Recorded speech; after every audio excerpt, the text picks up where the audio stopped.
అందరికీ నమస్కారం. క్రోధినామ సంవత్సరంలో ధనుసు రాశి వారికి ఉన్నటువంటి ఫలితాలు ఏమిటి? గత సంవత్సరం కన్నా భిన్నంగా ఉంటుందా? ఈ సంవత్సరంలో కొత్త ఏమైనా లాభాలు పొందుకునే అవకాశం ఉందా? రాజకీయ పరంపర ఎలా ఉంటుంది? కుటుంబ పరిస్థితులు ఎలా ఉంటున్నాయి అని తెలుసుకునే ప్రయత్నం చేద్దాం. ముందుగా వీరికి ఉన్నటువంటి ఆదాయ వ్యయాలు ఏమిటి? 11 ఆదాయం, ఖర్చు 5, రాజపూజ్యత 7, అవమానం 5. మరి వీరికి కూడా బ్రహ్మాండంగా ఉండాలి కదా. మరి కానీ భిన్నంగా కనబడుతుందే అంటే ఓవర్ కాన్ఫిడెన్స్. ఈ జాతకులకి ఓవర్ కాన్ఫిడెన్స్ ఎక్కువగా ఉంటుంది. దానివల్ల వచ్చినటువంటి గౌరవాన్ని నిలుపుకోలేకపోవడం, అలాగే రెండవది వచ్చిన ఆదాయాన్ని నిలబెట్టుకోలేకపోవడం. ఆ ఖర్చు 5 కనబడుతున్న 5 పక్కన మనం ఇంకో +4 వేసుకోవచ్చు, 9 ఖర్చుగా ఉంటుంది. అదేమిటండి, సిద్ధాంతంలో ఉన్నటువంటి లెక్కలు మీరు మార్చేస్తున్నారంటే ఖర్చు ఎక్కువగా ఉంటుంది. ఆ 4 + 4 ఖర్చు ఏంటంటే గొప్పల కోసం, డబ్బా కొట్టుకోవడం కోసం ఖర్చు పెట్టడం. అది వీరికి నష్టాన్ని కలిగిస్తుంది. మరి గృహయోగం ఉంది, స్థలయోగాన్ని పొందుకునే అవకాశం ఉంటుంది. పైపెచ్చు గత సంవత్సరంలో చేసినటువంటి అప్పుల నుంచి విముక్తులకయ్యే అవకాశాలు కనబడుతున్నాయి. కానీ గత సంవత్సరంలో వీరు చేసిన అప్పులు ఏంటి తెలుసా? ఇతరులకి పూచీకత్తుగా సంతకాలు పెట్టడం, ఆ వచ్చినటువంటి అప్పుల్ని మీద వేసుకోవడం, ఆ మీద వేసుకున్న అప్పుల్ని తీర్చడం. మరి శుభమా లాభమా ఆలోచించండి. ఖర్చు తక్కువే, కానీ ఇటువంటి ఖర్చులు కూడా మీద పడేటువంటి అవకాశం ఎక్కువ కనబడుతుంది. దాని గురించి ఆలోచించండి. అందుకే కాస్త ఖర్చు +4 వేసుకున్నాను నేను. సరే, ఏదేమైనా గౌరవం కూడా అనుకూలంగా ఉంది కాబట్టి పేరు గొప్ప ఊరు దిబ్బలాగా అనమాట.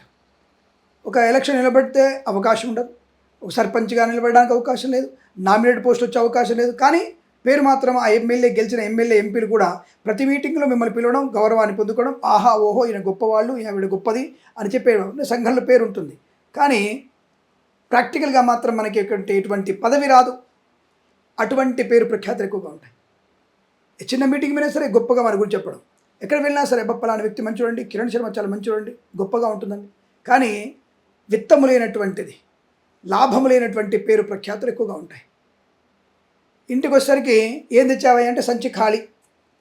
కాబట్టి అటువంటి గొప్పతనం ఉంటుంది. అంటే ఏ తర్వాత ఏమిటి, ఇతని వ్యాపారం బాగా నడుస్తుంది, కొత్త వ్యాపారం చేయకూడదు, ఉన్న వ్యాపారాన్ని ముందు తీసుకెళ్ళాలి. Share market, speculation, communities, crypto currency, bitcoins, లాటరీలు, జూదం అంతా కూడా తక్కువ పెట్టుబడి పెట్టండి, లాభాన్ని తక్కువ పొందుకుంటారు. వ్యవహార లాభాలు ఉన్నాయి. మరి ఇక్కడ ఈ సంవత్సరం మొత్తం కూడా మనకి శనిగ్రహం మాత్రమే శుభత్వాన్ని పొందుకున్నారు. శనీశ్వరుడే మంచివాడు, గురువు, రాహు, కేతులు ముగ్గురు పాపులే. కాబట్టి కొద్దిగా మిశ్రమ ఫలితాలకు దగ్గరగా ఉన్నారని చెప్పవచ్చు. ఈ సమయపాలన, సమయస్ఫురణ మీద దృష్టి పెట్టగలిగితే వ్యాపార లాభం ఉంటుంది, వ్యవహార లాభం ఉంటుంది. విద్యార్థులు కూడా పట్టుదల, శ్రమ వల్ల మంచి ర్యాంకులు పొందుకుంటారు. మీకు ఫస్ట్ ర్యాంక్ రావాలన్నా రోజు సూర్యోదయానికి ముందే లేవండి. ఫస్ట్ ర్యాంక్ రావాలన్నా రాత్రి 10 లోపే పడుకోండి. ఇది చేయడం వల్ల మీకు తప్పకుండా మీకు శ్రమదైన ఫలితం ఏర్పడుతుంది, లాభం ఉంటుంది. కానీ మిడ్నైట్ బిర్యానీలు, అలాగే ఎర్లీ మార్నింగ్ మద్యపానాలు మీకు నష్టాన్ని కాదు, జీవిత పూర్తి నాశనాన్ని కలిగిస్తుంది. మరి ఎవడు చెప్పాడు ఈ దరిద్రపు మిడ్నైట్ బిర్యానీలు, తెల్లవారుజామున బిర్యానీలు? మరి తెల్లవారుజామున పూజలు పునస్కారాలు చేసుకోవాలరా? ఆ పాచిపోయినటువంటి పదార్థాలని, మురిగిపోయినటువంటి ముక్కలేసినటువంటి పదార్థాలని అంత ఉసిగొలిపి, అంత కుళుద్ధం చేసి, అన్ని రకాల మాంసాలను వేసి, ఉమ్మేసి, ఇంకా ఏమైనా పోసి మనకి పెట్టే పదార్థాలు తిని రోగాన్ని తెచ్చుకోకండిరా అని చెప్తున్నాం మేము. అది మంచిది కాదు. స్త్రీ కానీ పురుషులు కానీ నీ ధర్మాన్ని పాటించు. స్వధర్మే నిధనం యాంతి పౌరధర్మో భయావహ. తెల్లవారుజామున లేచి భగవన్నామ స్మరణ చదువుకోవడము, లేదా మన విద్యను చదువుకోవడం, అలాగే పెద్దవాళ్ళకి సేవ చేయడం, ఇలాంటివి చేయాలి తప్ప మనం పనికిమాలినటువంటి పనులు చేసి జ్యోతిష్కుడు తప్పు, జాతకాలు కరెక్ట్ కాదు అనేటువంటి వ్యక్తులని సమాధానం నాలాంటి గట్టిగా చెప్తాడు. మిగతా వాళ్ళకి సమాధానం చెప్పే ధైర్యం లేకపోవచ్చు. నేను ధైర్యంగా ఉంటాను. నాకు ఖచ్చితంగా నా సనాతన ధర్మం గొప్పది అని చెప్పుకోవడం నేను ఎక్కడా భయపడను. నాకెందుకు భయం? ఈ రాశి వారికి ఉన్నటువంటి ఫలితాలు ఇలా ఉన్నాయి. కాబట్టి ఇతరుల మీద ఆధారపడి ఇతరుల వల్ల చెడిపోయేటువంటి అవకాశాలు ఎక్కువ. కాబట్టి ధనుసు రాశి వారు జాగ్రత్తగా ఉండండి. స్వయం కృషితో ఎదగడానికి అవకాశం ఉంటుంది. మీరు కాస్త సమయపాలన ఏర్పాటు చేస్తే బెటర్ ర్యాంక్. కాస్త సమయాన్ని దృష్టిని వ్యాపారం మీద పెడితే ఉత్తమ వ్యాపార లాభాన్ని పొందుకుంటారు. కానీ పరోపకారం చేసేటువంటి అంటే ఇతరులకి సాయం చేయడం, ఇతరులకి సేవ చేయడం, ఇతరులకి వంత పాడడం, పక్కవాడి గురించి ఆలోచించడం, పక్కవాడి మీద దుమ్మెత్తిపోయడం లాంటివి చేయడం వల్ల మీరు నష్టాన్ని పొందుకుంటున్నారు. జాగ్రత్త. అనవసర వివాదాలకు నెట్టివేయబడుతున్నారు. తస్మా జాగ్రత్త. అందుకే మిశ్రమ ఫలితాలు కనబడుతున్నాయి. మరి శని ఒక్కడు లాభాన్ని కలిగిస్తున్నాడు కదా, అందుకే మీకు గృహయోగం ఉంది, ధనయోగం ఉంది, విద్యాలాభం ఉంది, శ్రమ తగిన ఫలితాన్ని పొందుకునే అవకాశం ఉంది, విదేశాలకు వెళ్ళే అవకాశం ఉంది, కుటుంబ సభ్యులతో సఖ్యత ఉంటుంది. అలాగే పాడి పరిశ్రమ, పౌల్ట్రీ పరిశ్రమ లాభాలు ఉన్నాయి, పశుపక్షాదుల వృద్ధి కూడా బాగా ఉంది. మరి అనుకున్నటువంటి స్థాయి అభివృద్ధి ఈ సంవత్సరంలో లేదని చెప్పబడుతుంది. ఇప్పుడు పాడి పరిశ్రమ ఉంది, రోజుకు ఒక ఆవు కనీసం 10 లీటర్ల పాలు ఇవ్వాలి, కానీ ఈ సంవత్సరంలో మీకు 6 లీటర్ల పాలే ఇస్తుంది. ఎందుకు? సరైనటువంటి దాన్ని దృష్టి పెట్టకపోవడం, ఆ పాడి సంబంధించినటువంటి విషయాల్లో ఆ పరిసరాలన్నీ కూడా శుభ్రం లేకపోవడం, దానివల్ల మీరు నష్టాన్ని పొందుకుంటారు. బలమైనటువంటి ఆహారం పెట్టండి ఆ గేదెకి, ఆ బర్రెకి, మంచి లాభాలు ఇస్తుంది, మంచి పాలు ఇస్తుంది. కానీ దాని గురించి మీకు దృష్టి లేదుగా, మీకు పక్కవాడి మీద దృష్టి ఎక్కువ ఉంటుంది, దానివల్ల నష్టం. గోవుల్ని సరి చూసుకోకపోవడం, గోవుల్ని చంపుకోవడం మనమే, దానివల్ల ఇబ్బంది కలుగుతుంది కదా. కాబట్టి గోశాలని సంరక్షించే ప్రయత్నం చేయండి, తద్వారా మీకు లాభాన్ని కలుగుతుంది, ప్రయోజనం ఉంటుంది, ఆర్థిక లాభాలు ఉంటాయి. ఉన్నటువంటి 7 మాసాల అభివృద్ధి బాగా ఉంటుంది. ముఖ్యంగా మీకు ఈ ఆగస్టు మాసం విపరీతమైన రాజయోగాన్ని కలిగిస్తుంది. అక్టోబర్, నవంబర్ మాసంలో అద్భుతమైనటువంటి ఆర్థిక ప్రయోజనం ఉంటుంది. అలాగే పెద్దవాళ్ళ యొక్క ఆశీస్సులు బలంగా ఉంటాయి. షేర్ మార్కెట్లో లాభం పొందుకునే అవకాశం ఉంటుంది. వ్యాపార పరంగా కన్స్ట్రక్షన్, రియల్ ఎస్టేట్, మద్యపానం, హోటల్, ఇంటీరియర్, ఎక్స్టీరియర్, ఫర్నిచర్, గాజు పరిశ్రమ, తోలు, రెగ్జిన్, షూ పరిశ్రమల లాభాలు. ఈవెంట్ మేనేజ్మెంట్ వారికి, బోరుబావులు తవ్వే వారికి, తోలు, రెగ్జిన్, షూ పరిశ్రమలో కానీ, ఇంటీరియర్, ఎక్స్టీరియర్, ఫర్నిచర్, గాజు పరిశ్రమల లాభాలు పొందుకోవడం. ఫార్మా, సిమెంటు, ఐరన్, ఇటుకలు, ఇసుక, రాగి, ఇత్తడి, మైనింగ్ వ్యాపారం లాభాలు ఉన్నాయి. ఈ వ్యాపారం మీద కాన్సన్ట్రేషన్ ఎక్కువ ఉంటే మీకు శుభం కలుగుతుంది.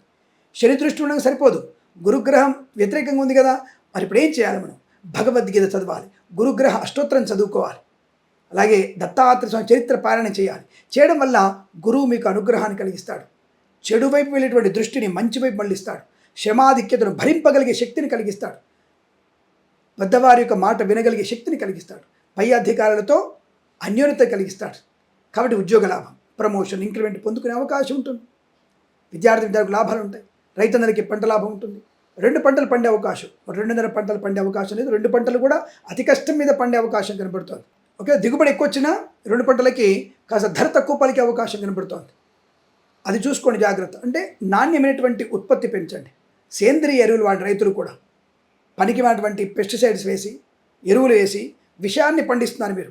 ఆ విధి వల్ల మీకు ఇంకో 20 ఏళ్లకు 30 ఏళ్లకు మన పిల్లలకి సంతానయుగిత కోల్పోతున్నారు, నపుంసకులయ్యే అవకాశం ఉంది. రైతుల విషయాన్ని గుర్తుపెట్టుకోండి.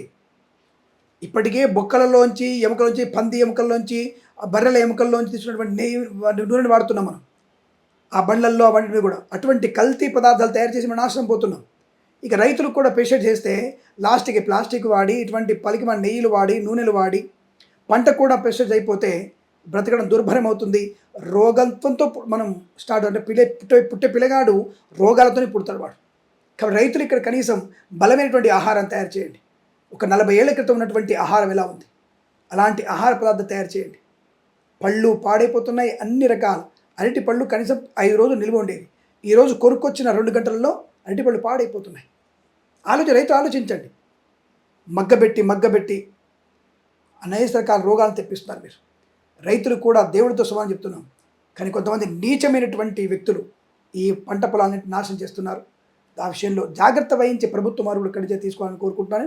రైతులు దేవుడితో సమానం. నేను ఎప్పుడు రైతుకి పక్షపాతిగా మాట్లాడతాను. సరే, ఏదేమైనా ఈ సంవత్సరంలో మీకు కొంత ఇబ్బందికర వాతావరణం కనబడుతుంది. అంత ఆదాయము, గౌరవం ఉన్నా సరే కొన్ని ఇబ్బందులు ఎక్కువగా ఉన్నాయి. కాబట్టి జాగ్రత్త. ఏదేమైనా ఈ సంవత్సరంలో అనుకూలమైనటువంటి వృత్తి, ఉద్యోగాలు, లాభాలు పొందుకుంటారు. శ్రమాధిక్యత వల్ల కొంత లాభాన్ని పొందుకునే అవకాశం ఉంటుంది. ఏదో ఉపశమనం చెప్పట్లేదండి. కొన్ని మాసాల్లో ఆర్థిక లాభాన్ని, ఆరోగ్య లాభాన్ని, ఉద్యోగ లాభాన్ని, విద్యాభివృద్ధిని పొందుకునే అవకాశాలు ఉన్నాయి. విదేశాలకు వెళ్ళవచ్చు. విదేశాలకు వెళ్ళాలనుకో తప్పకుండా మీరు అక్టోబర్, డిసెంబర్ మాసాల్లో ప్రయత్నం చేయండి. లేదా శ్రావణ మాసంలో, ఆగస్టులో ప్రయత్నం చేయండి. తప్పకుండా అనుకూల విదేశాన్ని ఉంటుంది. విదేశాల్లో శ్రేణివాసం ఉంటుంది. గ్రీన్ కార్డ్, PR కోసం మాత్రం తప్పకుండా మీరు ఆగస్టులోనూ, నవంబర్లో ప్రయత్నం చేస్తే తప్పకుండా మీ చేతిలో గ్రీన్ కార్డ్, PR లాంటిది పొందుకునే అవకాశాలు ఉంటాయి. ఇందులో సందేహం లేదు. ఏదేమైనా సంవత్సరంలో మీరు భగవద్గీత పారాయణం, జన్మజాతకాన్ని చూసుకోవడం వల్ల శుభయోగాన్ని, ఆనందయోగాలు పొందుకోవడం తెలియజేసుకుంటూ సర్వేజన సుఖినో భవంతు. ప్రేమతో మీ కిరణ్ శర్మ.